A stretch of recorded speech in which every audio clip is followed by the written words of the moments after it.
3 दवाइयाँ हैं कि उसके साइड इफ़ेक्ट्स को ख़त्म करती हैं। वैक्सीनम भी है, हाँ जी, वो भी काम करती है। और इसी तरह जो भी अगर आपको नहीं, जो कोई भी नई वैक्सीन आ गई, उसी वैक्सीन को लें और उसी को डिल्यूट करके वो दे दें उसको। वो बंदा आपको क्या है कि मैंने कोरोना की वैक्सीन लगवाई थी तो उससे मैंने तो उसी को डिल्यूट करके वही लगा दें, वही दे दें, फिर भी काम ठीक हो जाएगा। लेकिन थूजा तो बहुत सारी वैक्सीनेशन के जो साइड इफ़ेक्ट्स हैं उसको ख़त्म करते हैं। आप ये बहुत ज़्यादा जो हमारा क्लेम है बहुत ज़्यादा साइंटिफिक है और बहुत ज़्यादा प्रैक्टिकल है और बहुत ज़्यादा प्रूव्ड है, बहुत ज़्यादा एक्सपीरियंस है थूजा सबसे ज़्यादा।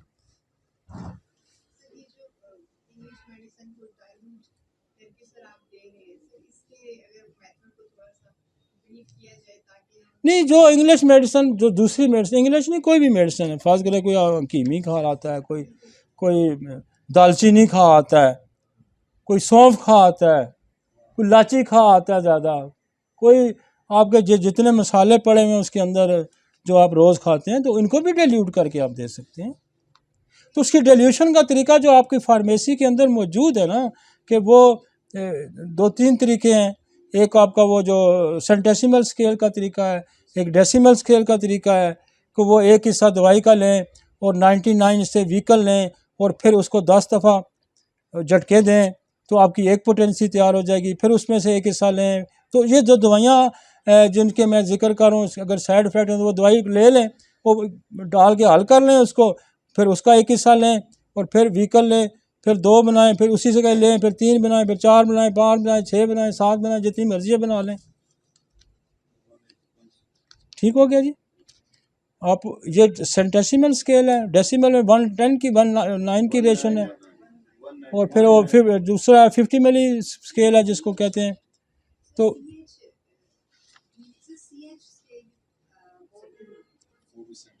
सेंटेसिमल स्केल है ना,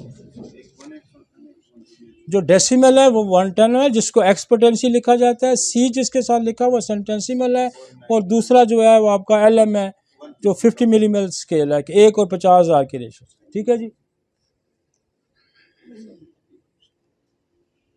ये तो ऑटोइम्यून डिजीज, कॉमन डिजीज को उसने लिखा है, वो तो चले छोड़े, आगे चलते हैं।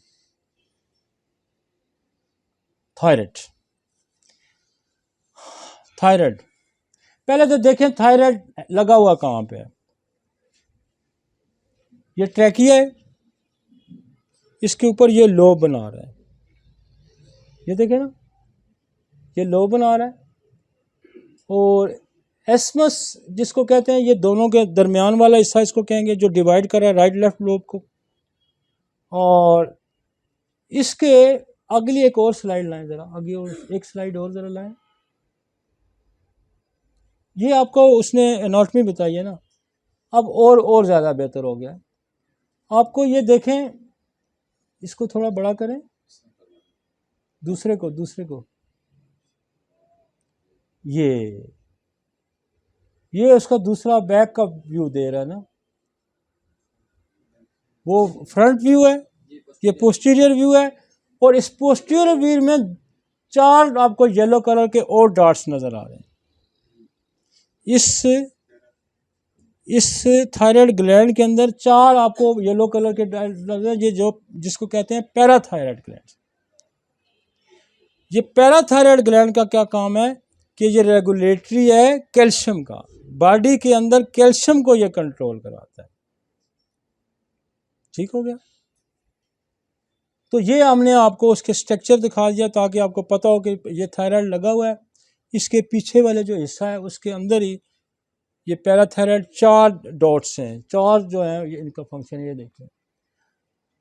तो थायराइड फॉलिकल्स हैं, ये बड़ा फिर डिटेल हो जाएगी मैं सारा लेक्चर में, लेकिन मैं आपको जस्ट एक व्यू दे रहा हूँ कि दिस इज़ थायराइड ग्लैंड कहाँ लगा होता है। ये ट्रैकिया के ऊपर यूँ लगा हुआ है, और इसके अंदर ही पिछले वाला जो पोर्शन है उसके अंदर जो आपके पैराथायराइड ग्लैंड है। आगे चलेंगे, ये फिर सारा उसका थायराइड फंक्शन बता रहा है, फिर थायराइड हार्मोन सिंथेसिस बता रहा है। अब ये देखते हैं, ये एक और पाथ है, वो एप्थैलेमस है, पिट्यूटरी है वो नीचे बना हुआ है, एप्थेलमस में टी और एच आ रहे हैं, और पिट्यूटरी से क्या निकल रहा है, टी एस एच निकल रहा है।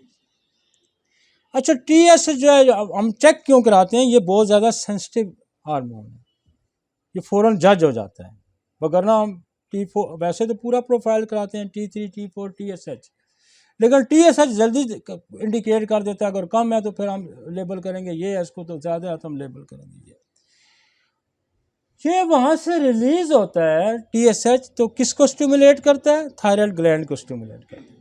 अब थायराइड ग्लैंड जो TSR है, तो थायराइड ग्लैंड क्या करता है, वो T3 T4 बनाता है। अच्छा, वो किससे बनता है, वो एक आयोडीन जिसको आप कहते हैं ना, आयोडीन, ये आयोडीन यहाँ प्रोसेस होती है और वो कन्वर्ट होती है किसमें, T3 T4 में। आयोडीन यहाँ प्रोसेस होती है, यहाँ लोपिंग होती है, फिर वो दो टी के साथ तीन मालिक्यूल, फिर 4 मालिक्यूल, ये वो बनते हैं।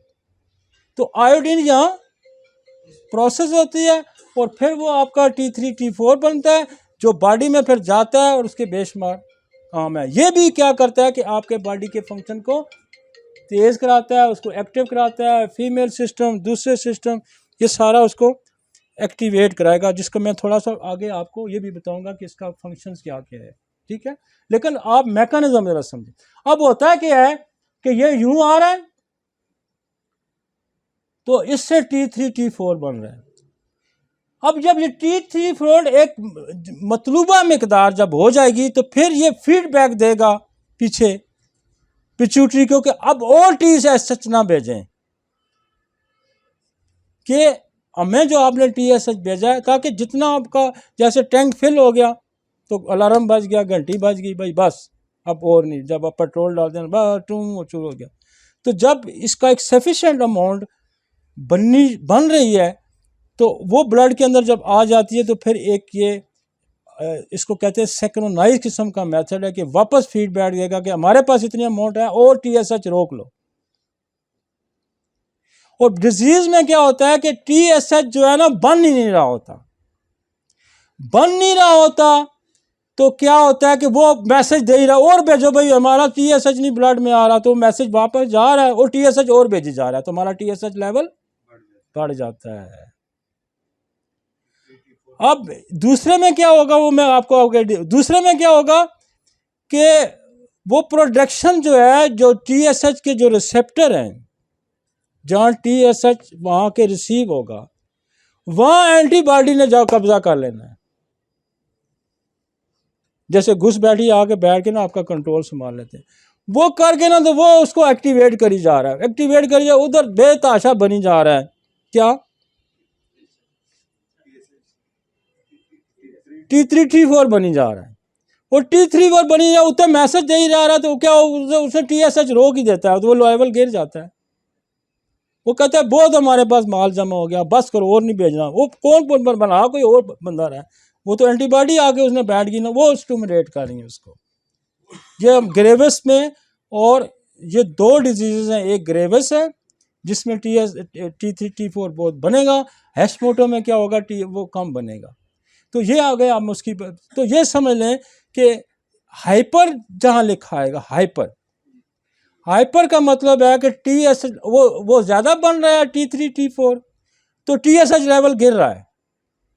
हाइपर में क्या होगा कि वो कम बन रहे हैं जो अगले T3 T4 हैं, तो TSH लेवल और आ रहा है, तो वो ब्लड में ज़्यादा आपको शो हो रहा है। आपको समझ आ गई? हाइपर का मतलब होता है ज़्यादा, लेकिन यहाँ उल्ट होगा। जब हम TSH कराएंगे, तो अगर वो हाइपर है तो वो लो होगा, तो अगर हाइपो है तो वो हाई होगा। चलें जी, ग्रेव्स डिजीज पे ठीक हो गया जी। तो आप जब आप इलाज करेंगे ना, आपको मज़ा भी आएगा। अब हमारे पास, आप यकीन माने, मैं कई सैकड़ों के हिसाब से हमने मरीज ठीक किए जिनका TSH लेवल हाइपर था या हाइपो था, बेशुमार लोग ठीक हो गए हैं बगैर दवाई भी नहीं खाते। और ये सारी ज़िंदगी आपको इसमें जो हाइपो होगा, TSH लेवल जिसमें ज़्यादा हो, क्या करेंगे, उसमें थायरोक्सिन देंगे, और जिसमें हाइपर होगा उसमें न्यूमरकाजोल देंगे। वो भी इलाज में बता दूँ, वो तो मैं यूँ प्रैक्टिस कर सकता हूँ। मैंने रिपोर्ट देखनी है, TSH लेवल हाई है तो थ्रैक्सिन खाएं, तो TSH लोवल है तो न्यूमरकाजोल खाएं। बस यही प्रैक्टिस है, पूरी दुनिया में यही प्रैक्टिस है। TSH लेवल हाई है, बस थ्रैक्सिन लिख दी, तो लो है तो न्यूमरकाजोल लिख दी। नहीं, वो तो सारी ज़िंदगी खानी है, वो खुद देखें। वो देखें, एक उनकी बात ये तो बड़ी अच्छी है, वो सच्ची है। वो मरीज़ को कहते हैं कि भाई मेरे ये आपने आप गुजारा इसी के साथ करना है, ये तो वो कहते हैं ना। लेकिन हमारे सिस्टम में ये चीज़ें मौजूद हैं, लेकिन हम अगर ये कहते हैं तो दुरुस्त कहते हैं, लेकिन हमें ये समझनी चाहिए। मतलब आज जो मेरे भाई होम्योपैथ जो सुन रहे होंगे ना, उनको पता चल रहा होगा कि what is the hyper, what is the hypo, what is the mechanism, अंदर हो क्या रहा है, क्या नहीं हो रहा, हमारी दवाइयाँ कैसे काम करती हैं। ये मैं जो वावेला दुनिया में मेरा है वो यही है कि यार इसको समझो तो सही ना। आपने बेशक नेट्रोम्योर से मरीज ठीक कर लिया होगा, आपने फास्फोरस से कर लिया होगा, आपने आयोडीन से कर लिया होगा, आपने स्पोंजिया से कर लिया होगा, आपने लाइकोपस से कर लिया होगा, आपने कलकेरिया आयोडाइड से कर लिया होगा, आपने ब्राटा आयोडाइड से कर लिया होगा, लेकिन बात तो समझने की है ना। और अगर हम समझेंगे तो हम बहुत अच्छे तरीके से काम कर लेंगे। फिर आप नेट्रोम्योर का ऑस्मोसिस प्रोसेस पढ़ें, फिर आपको मज़ा आएगा। कहाँ एडिसन में इस्तेमाल हो रहा है, यहाँ भी नेट्रोम्योर इस्तेमाल हो रही है, आयोडीन कहाँ इस्तेमाल हो रही, फास्फोरस कहाँ हो रही। तो भाई मैकेनिज्म तो समझे ना, कॉजेटिव फैक्टर को समझें जी। आए जी आगे चलते हैं, ग्रेव डिजीज़ आ। बात सिर्फ इतनी है कि अगर आपको इतना याद रह जाता है कि हाइपर है हाइपो, एक में TSH की प्रोडक्शन आ रही है लेकिन यूटिलाइज नहीं हो रही, तो वो ऊपर लेवल चला जाएगा। दूसरे में ये है कि वो बन नहीं रहा T3 T4, और वो प्रोडक्शन जो है ऊपर से वो ज़्यादा भेज रहा है। तो ये दोनों को आपने डिफ्रेंशिएट करना है। अब क्या है, तो एंटीबॉडी, अब जो आपका ये बेसिकली सारा ये जो सारा मैक्सिमम जो ज़्यादा मसाइल है ना, ये ऑटोम्यून की वजह से। आप TSH कराएंगे ना, तो फिर थायराइड एंटीबॉडी भी साथ करा लें, तो फिर आपको फ़ौरन कंफर्म हो जाएगा। ज़्यादा 99% लोग इसी के मरीज होते हैं, इम्यून ऑटोम्यून्स की। अब होता क्या है, एंटीबॉडी क्या करती है, अफेक्ट द थायराइड रिसेप्टर। जहाँ TSH ने रिसीव करना है ना, मसलन आपने एक बंदे को भेजा है कि मेरा एयरपोर्ट पे फ़लाँ बंदा आएगा, तो उसको आपने रिसीव करना है। उसको टोपी लगी होगी, ऐनकें पहनी होंगी, हाथ में छोटी होगी, फलान होगा। अब वो बात जो है ना, एक कोई डकैत को पता लग जाती है, तो पहले ही उसको वहाँ जाके ना बैठ जाता है, वो दूसरे को पीछे रोक देता है। जो कैरियर होता है जिसने उसको रिसीव करना होता है, उसको तो एक और ने पकड़ लेता है कि तू बच्चे तो इधर ही रहे, तो वहाँ जाके ना उसको वो रिसीव कर लेता है, हाईजैक कर लेता है ना। तो ये हाईजैक हो जाता है। एंटीबॉडी जो है ना यहाँ आके ना बैठ जाती है रिसेप्टर पे, और इतनी बैठ जाती हैं कि वो जिस तरह TSH काम, ये इनसे ये काम करवाई जा रही होती है एंटीबॉडी। वो कहता है antibody effect on the thyroid receptor and take place and stimulate the thyroid glands and increase the thyroxine level T3 and T4। As a result TSH level decrease and T3-4 level are increase. अब वो तो बन रहा है ना, T3 T4 बन रहा है तेजी से, ये बेताशा वहाँ बनवा रहा है। वो बैक फीड जा रहा है पिट्यूटरी को कि भाई और ना भेजो TSH। उसको नहीं समझ आएगी कि ये एंटीबॉडी बनवा रहा है। वो उसको मैसेज भेज रहा है कि भाई और TSH ना भेजो, हमारे पास आगे बहुत प्रोडक्शन शुरू हुई है। तो फिर क्या होगा, TSH लेवल पीछे से आना ही बंद हो जाएगा, तो वो लो हो जाएगा। क्योंकि TSH के रिसेप्टर पे जहाँ TSH ने खुद काम करना था और थायराइड ग्लैंड को एक्टिवेट करना था, वहाँ तो वो एंटीबॉडी आ गई है। तो ये जो रिवर्स बैक जो मैसेजिंग है, वो मैसेजिंग जाएगा तो वहाँ से TSH लेवल, फिर TSH लेवल आप कराते हैं तो वो तो नीचे गिरा होता है, क्योंकि वहाँ ही ये तो एंटीबॉडी ने उसका वो जगह संभाल ली है। जैसे कोई हाई जैकर होता है, वो कंट्रोल संभाल लेता है कि जहाज़ इधर लेके जाओ, जहाज़ इधर लेके जाओ, मर्जी से ना। तो ये हाई जैक हो गया सिस्टम, समझ आइए।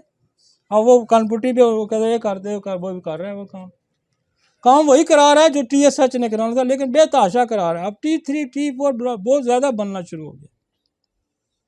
तो ये बहुत ज़्यादा सेंसिटाइज है, ये जो सेंसिटिव होता है TSH लेवल, फिर हम वही कराते हैं तो हमें अंदाज़ा हो रहा है कि काम कहाँ ख़राब हो रहा है।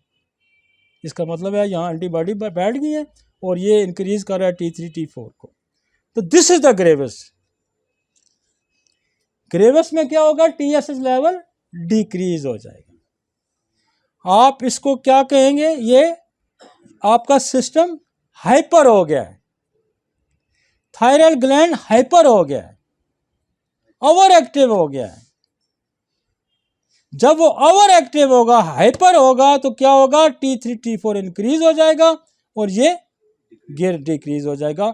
This is the mechanism. और बिकॉज ऑफ, वजह क्या है इसकी, इसका सबब क्या है, ऑटोम्यून एक्टिवेट हुआ, इम्यून सिस्टम एक्टिवेट हुआ और उसने बजाय किसी और चीज को मारना था, वो एंटीबॉडी आगे जाके यहां भी बैठ गई। समझ आ गई जी। अब हम इसमें वही अप्रोच लेंगे,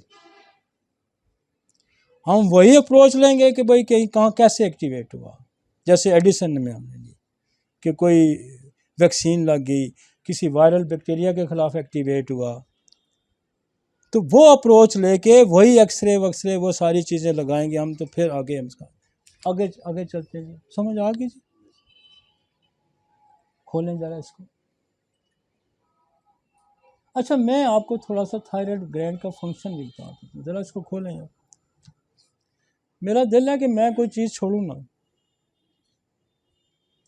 हाउ स्लो और fast calories are the burn at the produce energy. अब इसका फंक्शन क्या है T3 T4 का, ये भी आपको पता होना चाहिए। वो तो एक मैकेनिज्म है ना, वो बन रहा है, वो काम हो रहा है। अब इसका फंक्शन क्या है कि कैलोरीज किस तरह बनानी है, किस तरह तेज़ करनी है, ठीक है ना जी, वो उसको बर्न कैसे कराना है, ठीक है ना, ये T3 T4 का काम है। समझ आ गई। अब वो फोलिकल एम्ब्रॉय एंड डेवलपमेंट, आपके जो ओवरीज के अंदर फोलिकल्स बनते हैं, जो एम्ब्रियो डेवलप होता है, उसमें भी इसका रोल है।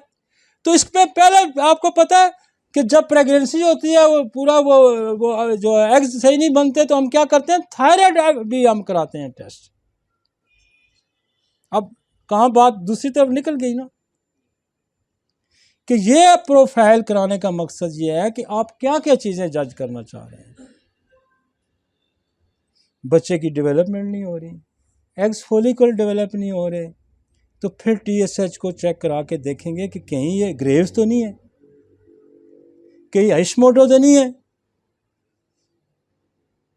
तो फिर उसका इलाज करेंगे तो ये प्रॉब्लम आपका सॉल्व हो जाएगा। राइजिंग और लोअरिंग द बॉडी टेम्परेचर, ये क्या करता है, थायरक्सिन क्या करती है कि आपके बॉडी टेम्परेचर को भी मेंटेन करती है, अप डाउन करती है। अब आपको समझने कि थायराइड का कितना रोल है, उसकी खराबी से कितने मिसाइल पैदा, टेकाकार्डिया हो जाता है आपके। अक्सर मरीज आते हैं, वो दिल के मरीज नहीं होते, वो दिल के मरीज नहीं होते, वो तो थायराइड के मरीज हैं, वो तो ग्रेव के या हाशिमोटो के पेशेंट हैं। और आप उनको दिल की, इसीलिए तो मैं कहता हूँ इनको समझो। वो कहता है मेरी दिल की धड़कन तेज हो रही है, तो जनाब दे, आप दिल की दवाइयाँ उसको दे रहे हैं। इधर करें,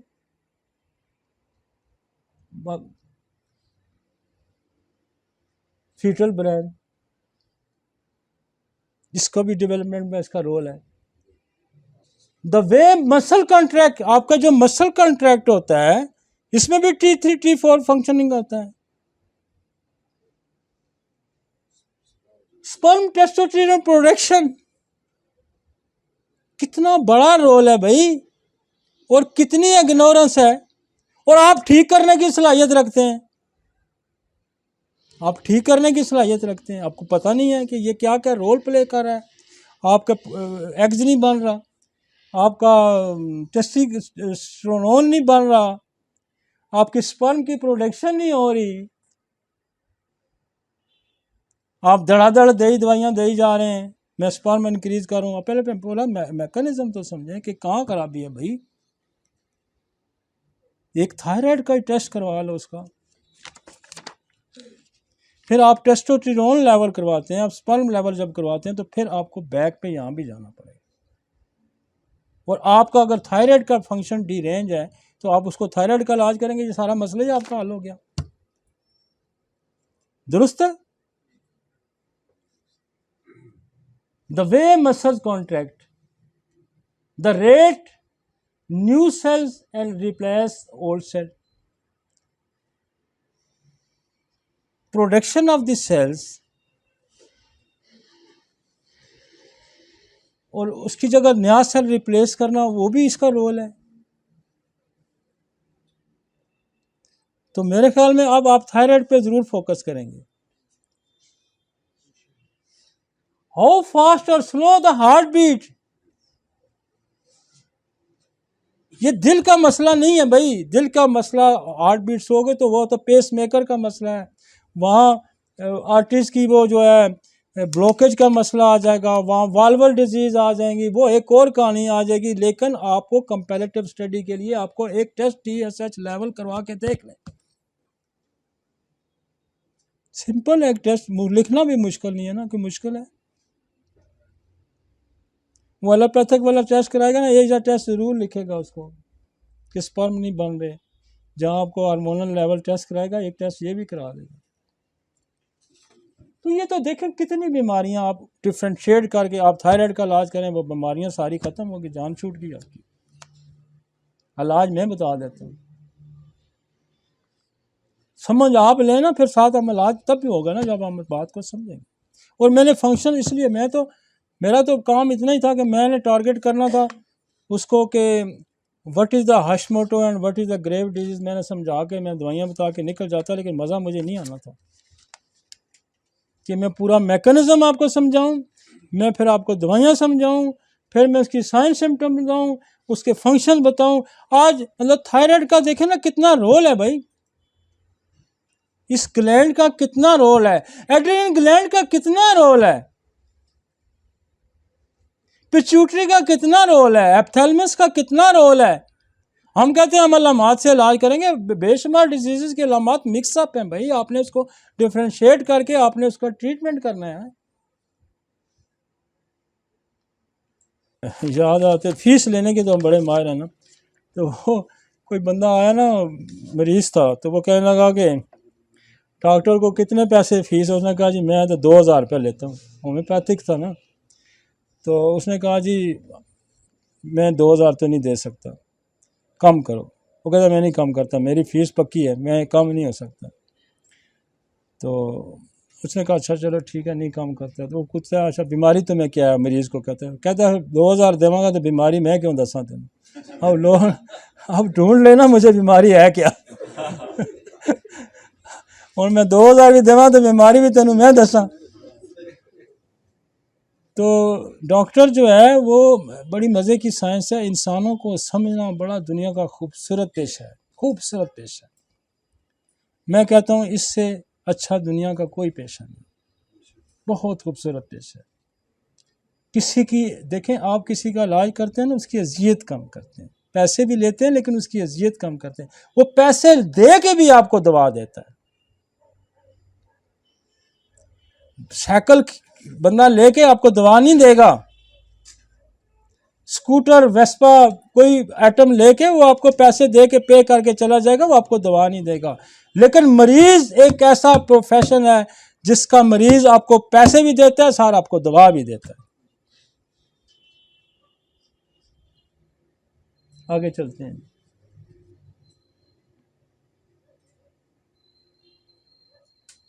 बहुत सारा इफेक्ट है जी, वो जो आप है। आगे चलते हैं, आगे चलते हैं। Grave disease fast grave in the cause of the hypothyroidism, मतलब आपको हाइपरथायराइडिज्म। आपको अगर यार कुछ भी नहीं याद रहता, हाइपर हाइपो तो याद रखो ना, दो लफ्ज़ तो याद रखो। एक में TSH ज़्यादा हो जाता है, एक में TSH कम हो जाता है, और फिर आगे क्या क्या उसके फंक्शंस हैं। ये ज़्यादा वो कहता है कि 40-60 के दरमियान ज़्यादा ये डायग्नोज होता है। 7 to 8 time more likely the affect woman में 7-8% ज़्यादा अफेक्ट करता है। और grave disease affects 3% of the population. दुनिया की 3% आबादी जो है इससे मुतासर है भाई। आप 3% पेशेंट को कैप्चर करें ना अगर दुनिया के, तो 8 अरब की आबादी है, 8 अरब से ज़्यादा आबादी। आप अंदाजा कितने करोड़ आप मरीज कैप्चर कर सकते हैं, क्योंकि आप इसको ठीक करने की सलाहियत रखते हैं।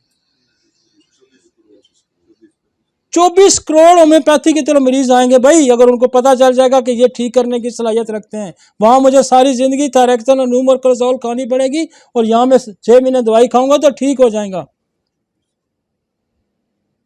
एक डिजीज के पीछे कितने करोड़ बंदे आपके पास आएंगे।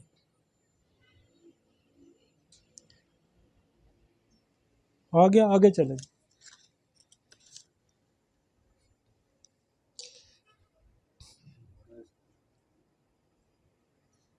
अब ये जो एंटीबॉडी यहाँ बनती है ना, ये जो एंटीबॉडी यहाँ बनती है थायराइड के रिसेप्टर पे बनती है, ये आपका जो ऑर्बिट है ना, इसका जो अंदर का हिस्सा है, ये वहाँ भी बन जाती है। वहाँ से फिर आंख बाहर निकाल देगी। जो नहीं इनकी आंखें बाहर निकली होती, ऑर्बिट के अंदर ये इसकी ये जगह भी है, उसकी वो जगह भी है। वहाँ बन के ना वो जगह को इन्फ्लेम करेगी, बढ़ाएगी, तो वहाँ से फिर आंख जो है। और मैं आपको बताऊं, आपकी एक ऐसी दवाई है लाइकोपस, इतने मरीज ये ठीक करती है ना जिनकी आंखें बाहर आती हैं। इतनी ज़बरदस्त ये इसकी थायराइड ग्रेवस डिजीज़ की दवाई है, जिसकी सिम्टम ये जाहिर होती है ना कि आंखें बाहर है, तो आप लाइकोपास दें, कैसे अंदर जाती हैं, 2-2 3-3 महीने के अंदर चली जाती हैं।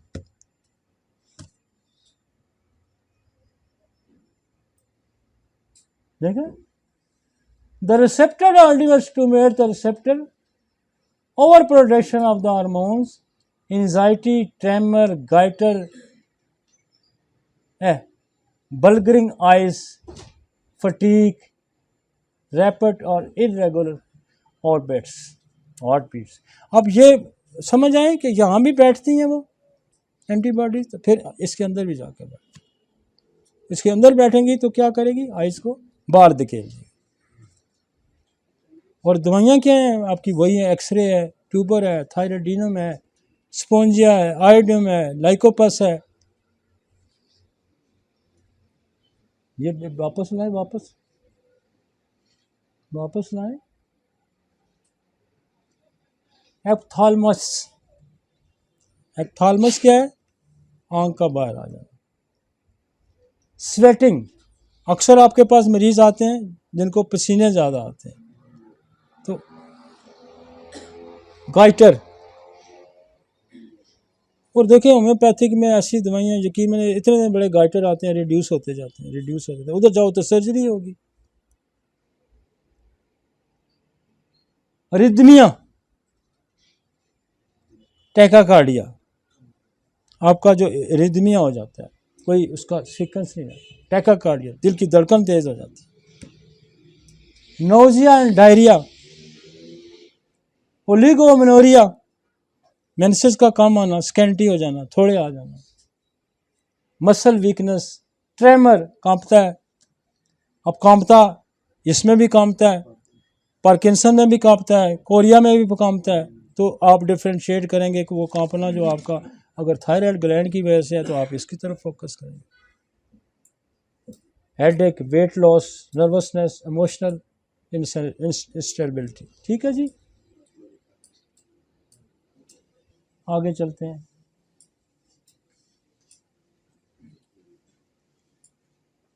5 out of 10 people diagnosed with a grave disease will develop thyroid eye disease.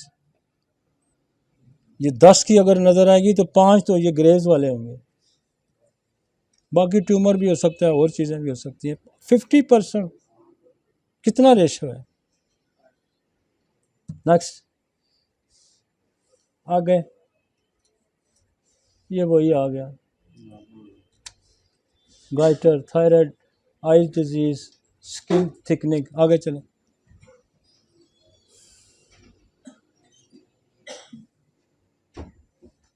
History, physical examination, thyroid function test, auto antibody test. ये टेस्ट हैं जी, ये टेस्ट आपने कराने हैं। दोबारा दो, कौन कौन से कराने हैं? हिस्ट्री लेनी है। हिस्ट्री क्यों लेंगे? कि कोई वैक्सीनेशन है, कोई क्या है, कोई जेनेटिक डिसऑर्डर है, हिस्ट्री लेंगे, एग्जामिन करेंगे उसको, तो थायराइड फंक्शन टेस्ट कराएंगे और ऑटो एंटीबॉडीज़ कराएंगे। ठीक है, आयोडीन अपटेक है, थायराइड अल्ट्रासोनोग्राफी। ठीक हो गया जी, इमेजेस। ट्रीटमेंट तो मैं बताता हूँ, आगे चलो जी। हाँ जी, carcinosin again, x-ray, carcinosin gland, tuber, medorrhinum, syphilinum, MMR, thuja, iodum. देखें, आयोडम इस प्रोसेस का हिस्सा है।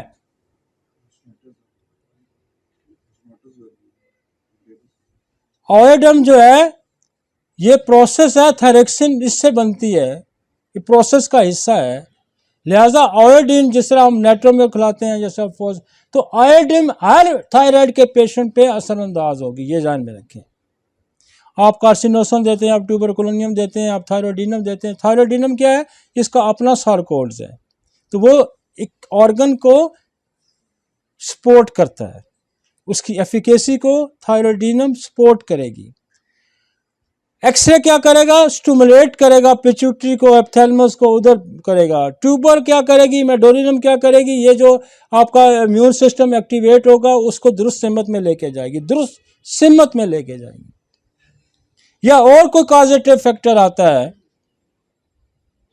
कोई वायरल बैक्टीरिया, उसको एड्रेस करेंगे तो वो जो आपका इम्यून सिस्टम एक्टिवेट होगा उसको दुरुस्त सिमत में लेके जाएगा। जो कमज़ोर होता है वही लड़खड़ाता है, जो स्ट्रांग होता है, मजबूत होता है, वो सही स्ट्राइक करता है। तो आपका इम्यून सिस्टम किसकी वजह से वीक हुआ, उसको हम दूर करेंगे, उसकी सिमत दुरुस्त करेंगे, तो वो एंटीबॉडी को ही, एंटीजन को ही टारगेटेड करेगा, ना कि वो अपने सिस्टम को। एक बंदे को बंदूक ही नहीं चलानी, वो इधर ही फायर मारेगा तो इधर भी मार देगा। उसका दिमाग ही काम नहीं करता, तो उसको ये नहीं पता चलता ये मेरा चाचे का पुत्र है या मेरा दुश्मन है, वो चाचे के पुत्र को भी मार दे। यही है ना इसमें मसला। तो हमारे पास बहुत सारी वो हमारी एंटीमियाजमेटिक रेंज है ऊपर हमारे पास, और आयोडीन बहुत बड़ी दवाई है, स्पोंजिया बहुत बड़ी दवाई है। ये गाइटर को कम भी करती है और आपके इसको ठीक भी करती है। इसमें आपकी देखें यहाँ उसने एक्युलाई भी डाली हुई है, कैक्टस डाली हुई है, और फास्फोरस, नेट्रियम और बहुत यहाँ काम करेगी थायराइड्स में। नेट्रियम और बहुत अच्छा काम करती है। और हमारा एक दोस्त है जैसे उस्मान साहब, तो देते ही नेट्रियम हैं, लेकिन हमारे पास चलती है, एक्सरे चलती है, कार्सिनोसन चलती है, ट्यूबर चलती है, थायरोडिनम चलती है, स्पोंजिया चलती है, ब्रेटाकार्ब बड़ी है। ब्रेटाकार्ब इनलार्जमेंट में बड़ा अच्छा काम करती है। जहाँ भी किसी ऑर्गन की एट्रोफी हो जाएगी या किसी ऑर्गन का हाइपोट्रॉफी हो जाएगी, एट्रोफी एंड हाइपोट्रॉफी दो रोल प्ले करती है ब्रेटाकार्ब। जैसे टॉन्सिल बढ़ जाते हैं तो ब्रेटाकार्ब, दिमाग छोटा हो जाता है फिर भी ब्रेटाकार्ब। तो हाइपोट्रॉफी, यूट्रस स्मॉल हो जाए तभी ब्रेटाकार्ब। और इसमें जितनी दवाइयों के साथ आयोडाइड लगा हुआ है, ये ध्यान में रखें, जितनी दवाइयों के साथ आयोडाइड लगा हुआ है, एक क्लियर कर लें ये कॉन्सेप्ट, वो गाइटर पे इस पे काम करेगी। Arsenic iodide, baryta iodide, calcarea iodide, मतलब जितनी आयोडाइड, जिसके काली आयोडाइड, फेरम आयोडाइड, जितने के साथ आयोडाइड लगा हुआ है, मार्का आयोडाइड तो बड़ी दवाई है इसके लिए। तो ये रखें कि जब आप प्रिस्क्राइब करें तो आयोडीन के साथ जो नेचुरल कंपाउंड आया हुआ है, बना हुआ है, वो बहुत ज़्यादा इफेक्टिव है, वो बहुत ज़्यादा इफेक्टिव है। मतलब जो आयोडीन बेसिकली एक कंपोनेंट है, जो एक प्रोसेस है जिस थ्रैक्सीन बना रहा है, तो आपको आयोडीन के साथ रिलेटेड जो भी नेचुरल कंपाउंड में आया वो आपको कारआमद साबित होगी। और थायराइडेनम को आप जो भी दवाई देंगे, जो भी आप दवाई देंगे, थायराइडेनम को साथ एज ए सपोर्टिंग मेडिसिन देंगे, ये थायराइड ग्लैंड को सपोर्ट करेगा। नेट्रोम्योर 2-4 सिम्टम बड़ी प्रोमिनेंट होती है इसकी। धूप बर्दाश्त नहीं होती इसको, सर दर्द इसको होता है, कब्ज इसको होती है, प्यास इसको होती है, और नमक खाने की डिज़ायर इसको होती है। ये 4 सवाल आप पूछें तो आप नेट्रोम्योर की तरफ चल पड़ेंगे। प्यास फास्फोरस में भी होगी, वो नमक खाएगा लेकिन उसको ठंडे पानी की प्यास होगी। तो ये फास्फोरस को गर्मी अच्छी लगेगी, वो ठंड सॉरी वो भी जो है ना, फास्फोरस वाला भी गर्म होगा, नेट्रोम्योर वाला भी गर्म होगा, ठीक है ना। वो धूप बर्दाश्त नहीं करता नेट्रोम्योर वाला, तो फास्फोरस में ये डिफ्रेंशिएट हो जाएगा, आइसी वाटर वाला डिफ्रेंशिएट कर। दूसरा, ये बड़ा सिलेंडरा सा होता है पेशेंट, यूँ लंबूतरा सा होता है, और नेट्रोम्योर वाला भी लंबूतरा होता है। लेकिन नेट्रोम्योर की जो है ना, वो वैक्सी फेस होता है, वैक्सी फेस होता है, ऑयली फेस होता है। बड़ी कमाल की दवाई है। आप नेट्रोम्योर, बेशुमार मरीज आपको नेट्रोम्योर के मिलते हैं। जो पॉलीक्रेस मेडिसिन है ना, आप पे इनकी दस्तरस हो जाए तो ये बड़े काम की दवाई है। जैसे मैंने प्लम्बम मेड का कहा, जैसे मैंने आपको नेट्रोम्योर, फास्फोरस, आयोडीन की फैमिली, इतनी बड़ी फैमिली है आयोडीन की। और लाइकोपस, मैं आपको बताऊं कि ये बड़ा कमाल की दवाई है इसमें, ऑटोइम्यून डिजीज़ में, स्पेशली इसमें ग्रेविस में और इसमें हश्मोटो में। ठीक है जी, आगे चलते हैं।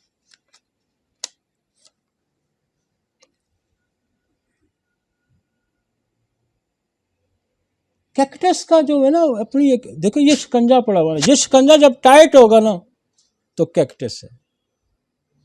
ये अब क्या खुदा ने दवाई बनाई है कि जहाँ ये बंदे का गला दबाती है, जहाँ बंदे का दिल को दबाती है, जहाँ शरेआन को पकड़ती है, जहाँ ये यूट्रस को पकड़ती है, यूँ पकड़ती है, वहाँ देखो इसको शिकंजा का कैसा क्या कमाल खुदा ने ये दवाई बनाई है। और ये एज दुनिया के किसी सिस्टम के पास नहीं है कि वो शिकंजे को कैसे रिलीज कराएगा। कई हार्ट अटैक मरते मरते लोग ये यूं मिनटों सेकंडों में बचा लेती है। मैं यूट्रस के जो डिस्मेनोरिया के पेन होते हैं, जहाँ मुझे ग्रिप पड़ता है, कैक्टस की फौरन रिलीज करा देती है।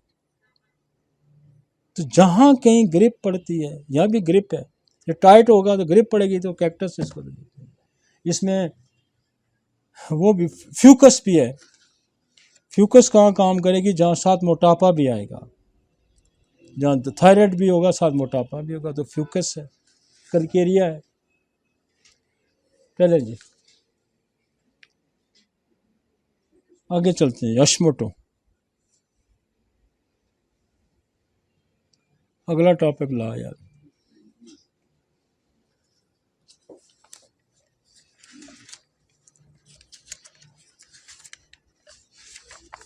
हश्मोटो में क्या होगा?